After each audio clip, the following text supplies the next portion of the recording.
peligro ning kay giban-kuan yang il o kantiyan. Dako ang kalipay sa mga miyembro sa Panabo Integrated Rabbit Producers Association sa gihatag ni cash assistance ng 100,000 pesos ni City Mayor Jose E. Relampagos. Ang Panabo Integrated Rabbit Producers Association usa ka asosasyon nga nagaalima og mga rabbit ug adunay tumong nga mapalambo ug makahatag og panginabuhian sa mga miyembro. Ang among produkto sa asosasyon mao ning sumusunod, rabbit kits kung kinsa tong magbuhi o magpit og rabbit nami namo ng rabbit kits. Katong ikaduha katong rabbit meat, kinsa tong gusto nga mukaon og karne nga rabbit o lapan meat nami.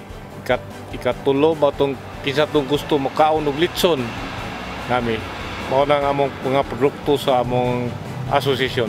Ang among sunod plano ani is mag-process may kuan.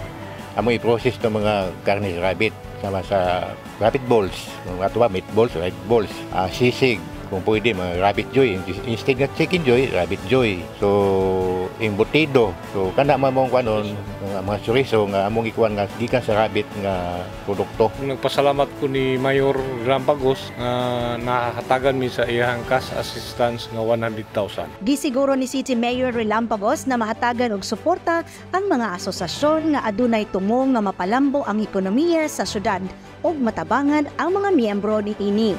Kauban sa kamera, Louie Panagsagan, kini si Dali Amag nga gikan sa City Information Office Broadcast Services alang sa Frontline News Panabo.